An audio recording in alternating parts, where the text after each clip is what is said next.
Assalamualaikum warahmatullahi wabarakatuh. Bismillahirrahmanirrahim. Alhamdulillahi rabbil alamin. Wabihi nasta'inu ala umuri dunya waddin. Wassalatu wassalamu ala sayyidil mursalin, Sayyidina wa maulana Muhammadin sallallahu alaihi wasallam wa ala alihi wa sahbihi ajma'in. Rabbi syrah li sadri wa yassir li amri wahlul 'uqdatam min lisani yafqahu qawli, amma ba'd. Yang terhormat, yang saya muliakan PJ Bupati Kabupaten Tegal beserta seluruh staf dan juga pejabat yang ada di lingkungan pendopo Kabupaten Tegal, hadirin hadirat muslimin muslimat rahimakumullah. Syukur alhamdulillah wonten ing enjing punika kula lan panjenengan dipun kersakaken dening Allah Subhanahu wa taala bisa bersilaturahim, bertatap muka, mujalasah bersama, duduk bersama. Mudah-mudahan dengan keniatan yang ikhlas, mujalasah kita pagi hari ini mendapatkan ridho dari Allah Subhanahu wa taala. Amin Allahumma. Mendapatkan inayah, hidayah, barakah dan maghfirah dari Allah Subhanahu wa taala. Amin Allahumma. Mugi-mugi angsal ilmu ingkang manfaat fid dini wad dunya wal akhirah. Amin Allahumma. Amin ya rabbal alamin. Hadirin hadirat muslimin muslimat rahimakumullah. Saat ini kita masih berada di bulan Agustus, di penghujung daripada bulan Agustus. Bulan Agustus merupakan hari ulang tahun kemerdekaan Indonesia. Di berbagai tempat semua elemen masyarakat merayakan kemerdekaan Indonesia dengan ungkapan syukur kepada Allah Subhanahu wa taala. Berbagai macam kegiatan, berbagai macam acara tidak lain adalah ungkapan kebahagiaan, ungkapan syukur kepada Allah Subhanahu wa taala karena berkat rahmat Allah, berkat anugerah dari Allah Subhanahu wa taala kita diberi kemerdekaan oleh Allah Subhanahu wa taala. Tapi yang perlu kita garis bawahi bersama bahwa kemerdekaan yang kita raih, merdeka yang kita rasakan adalah merdeka dari penjajahan. Maknanya kita masih diperintah oleh Allah Subhanahu wa taala untuk terus mujahadah, untuk terus berjuang melawan musuh yang ada pada diri kita masing-masing. Sesuai dengan sabda Rasulullah sallallahu alaihi wasallam ketika Rasul bersama dengan para sahabat selesai melakukan peperangan, Nabi mengatakan roja'na minal jihadil asghari ilal jihadil akbar. Kita baru saja menyelesaikan peperangan kecil menuju ke peperangan yang lebih besar. Sahabat bertanya kepada Nabi, merasa kagum kepada Nabi, terheran dengan ucapan Nabi. Peperangan yang menurut mereka sudah mengorbankan semuanya, mengorbankan harta, mengorbankan nyawa, mengorbankan darah, tapi disebut oleh Nabi itu adalah jihad yang asghar, perang yang kecil, menuju perang yang lebih besar.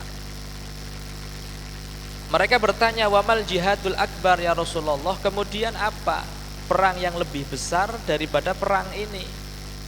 Dijawab oleh Nabi Muhammad sallallahu alaihi wasallam, mujahadatul abdi hawahu. Perang yang lebih besar adalah ketika seseorang berusaha untuk memerangi hawa nafsunya. Dan kita sampai hari ini terus berjuang, terus diperintah oleh Allah Subhanahu wa taala untuk melawan daripada hawa nafsu kita yang akan menjerumuskan kita kelak. Na'udzubillah min dzalik. Hadirin hadirat rahimakumullah. Bercerita tentang nafsu, Allah Subhanahu wa taala menciptakan makhluk, ada yang diciptakan punya akal saja. Ada yang diciptakan hanya mempunyai nafsu saja, tidak punya akal. Ada yang diberi paket lengkap, diberi akal dan diberi nafsu. Makhluk Allah yang diberi akal oleh Allah tapi tidak diberi nafsu, mereka adalah para malaikat.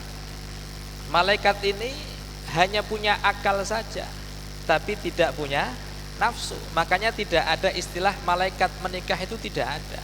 Mboten enten kok istilah malaikat dahar, malaikat ngombe, mboten enten.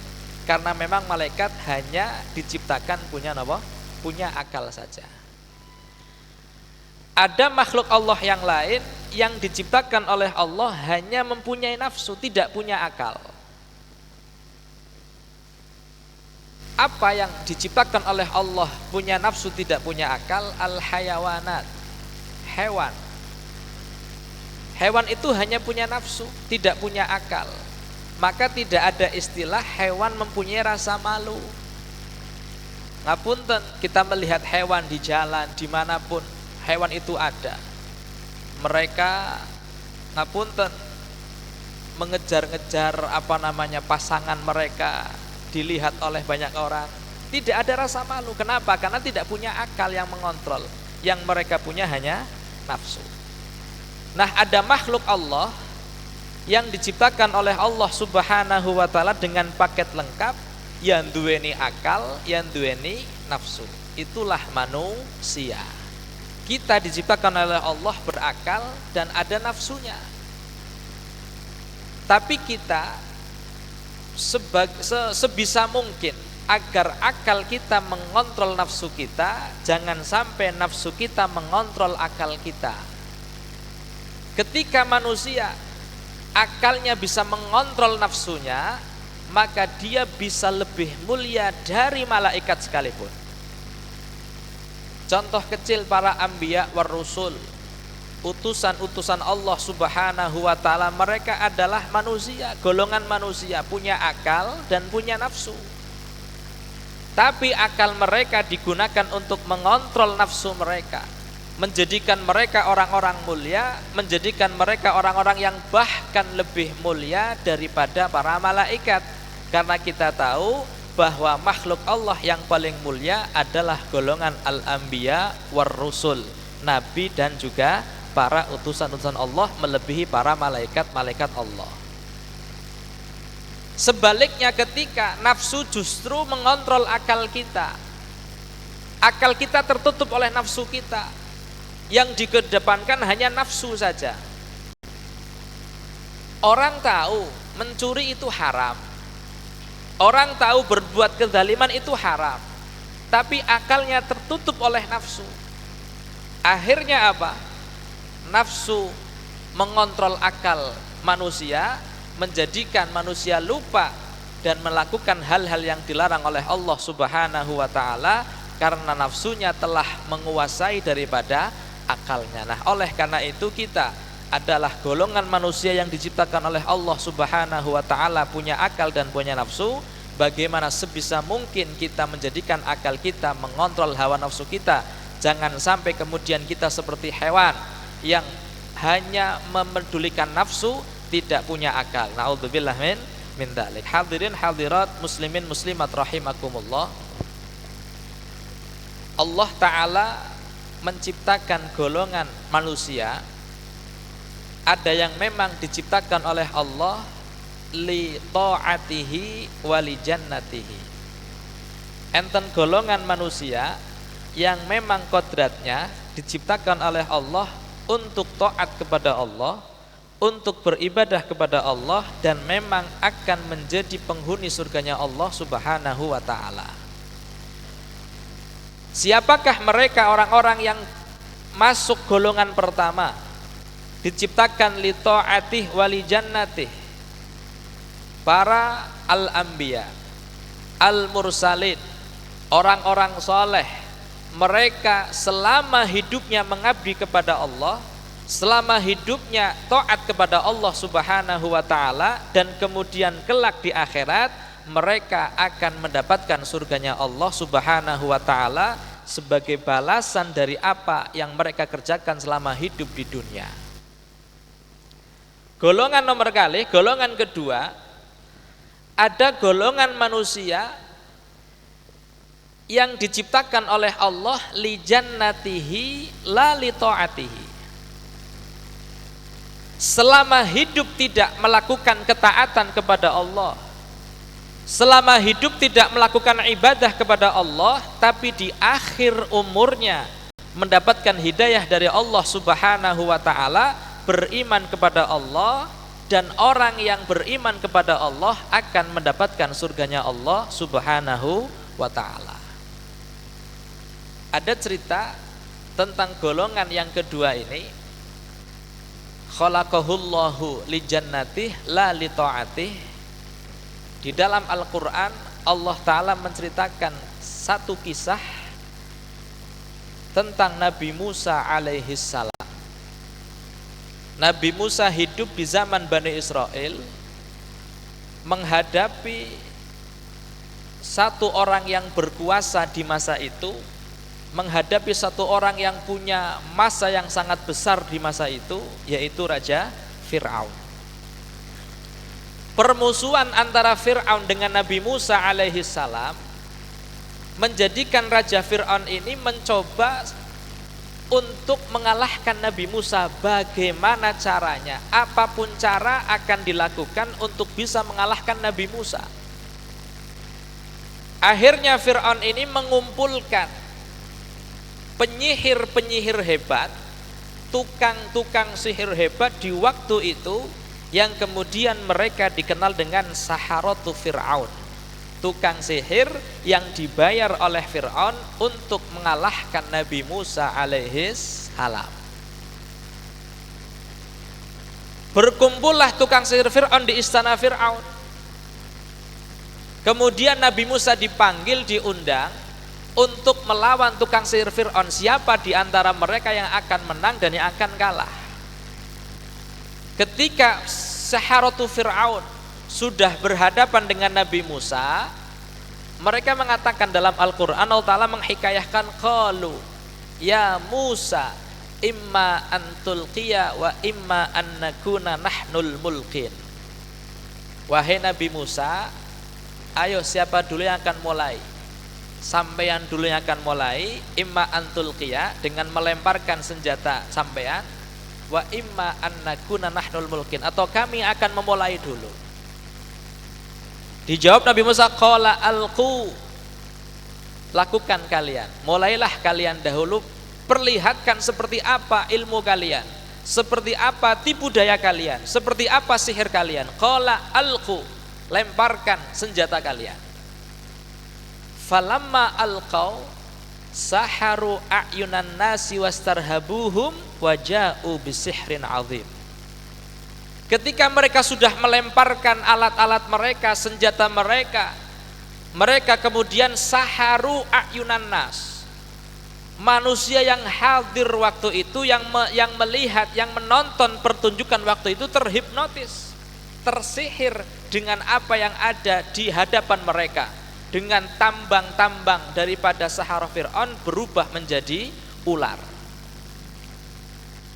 Melihat kejadian itu, ketika mereka semuanya takut, wastarhabuhum, manusia merasa takut, Nabi Musa dengan tenang diberi wahyu oleh Allah Subhanahu wa ta'ala, wa auhayna ila Musa an alqi asok, wahai Nabi Musa, lemparkan tongkatmu. Dengan sesegera Nabi Musa alaihissalam melemparkan tongkatnya dan berubah menjadi ular yang sangat besar, dan yang diperlihatkan Nabi Musa bukan sihir yang seperti halnya para sahara Fir'aun, tapi itu adalah mukjizat Allah subhanahu wa ta'ala. Akhirnya singkat cerita, mukjizat Nabi Musa mengalahkan semua kehebatan, semua ilmu, semua sihir daripada sahara Fir'aun. Mereka semuanya takluk di tangan Nabi Musa alaihi salam. Faghulibu hunalika wanqalabu saghirin. Apa yang terjadi kemudian? Wa ulqiyas saharatu sajidin. Mereka kemudian tukang-tukang sihir Fir'aun ini, mereka kemudian bersujud kepada Allah subhanahu wa ta'ala, merasa kalah.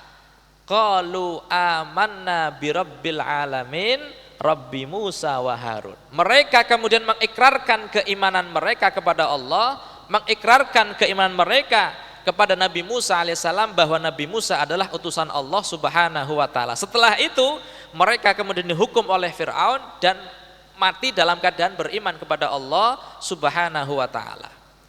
Artinya apa? Saharah Fir'aun ini adalah golongan orang-orang yang dari awal mereka memusuhi Nabi Musa. Hidup mereka digunakan untuk mengabdi kepada Fir'aun, tidak menyembah Allah, tidak beriman kepada Allah, justru malah memusuhi nabinya Allah. Tapi memang mereka diciptakan oleh Allah li jannati, untuk menjadi penghuni surganya Allah subhanahu wa ta'ala. Karena di akhir umur mereka ternyata mereka sujud kepada Allah, di akhir umur mereka beriman kepada Allah subhanahu wa ta'ala. Ini adalah contoh golongan orang-orang yang diciptakan oleh Allah subhanahu wa ta'ala li jannatih la li ta'atih, untuk menjadi penghuni surganya Allah, tapi di dunia mereka tidak beriman kepada Allah selama hidupnya. Golongan ketiga adalah golongan orang-orang yang diciptakan oleh Allah li ta'atih la li jannatih.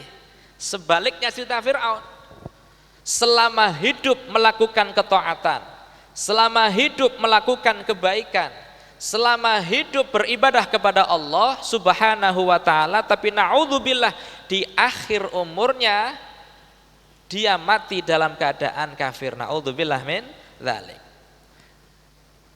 Ada satu cerita, satu kisah seseorang yang 160 tahun mengabdi kepada Allah, beribadah kepada Allah subhanahu wa ta'ala, namanya Barseso. Barseso ini qila diriwayatkan hidup di zaman Bani Israel. Dia adalah orang yang ahli ibadah, yang taat kepada Allah subhanahu wa ta'ala. 160 tahun tidak pernah melakukan maksiat. Dia punya murid, punya santri, jumlahnya hampir 60.000 orang, yatiruna fil hawa.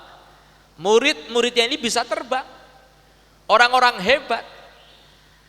Tapi kemudian Barseso digoda oleh iblis, dirayu oleh iblis untuk melakukan kemaksiatan, tapi Barseso menolak. Tapi akhirnya Barseso, singkat cerita, Barseso ini kemudian melakukan satu kemaksiatan, satu kesalahan berupa meminum minuman yang dilarang oleh Allah subhanahu wa ta'ala, yaitu khamr. Dalam keadaan mabuk, akalnya hilang, dia melihat ada perempuan cantik, kemudian melakukan perzinaan dengan perempuan itu. Dari hubungan itulah ada orang yang mengetahui bahwa Barseso orang yang beribadah selama 160 tahun melakukan perzinaan dengan seorang wanita. Akhirnya daripada berita itu tersebar, orang yang melihat kemudian dibunuh oleh Barseso. Meminum khamr, melakukan perzinaan, melakukan pembunuhan. Yang akhirnya Barseso ini kemudian mendapatkan hukuman daripada raja dan disalib oleh raja. Iblis yang dari awal merayu Barseso untuk melakukan kemaksiatan tidak mau melakukan, mencoba untuk merayu di akhir daripada umur Barseso yang akan dibunuh, yang akan diberi hukuman mati. Apa kata iblis? Wahai Barseso, saya bisa menyelamatkanmu di akhir umur kamu, tapi dengan syarat kamu harus bersujud kepadaku. Ketika engkau mau bersujud kepadaku, akan aku lepas, kamu akan bebas, dan silahkan kamu nanti kemudian bertobat dimanapun engkau berada. Yang dipikirkan Barseso adalah, oke, sekarang saya bersujud kepada iblis, ikut iblis, dia bebas, dan nanti dia bertobat.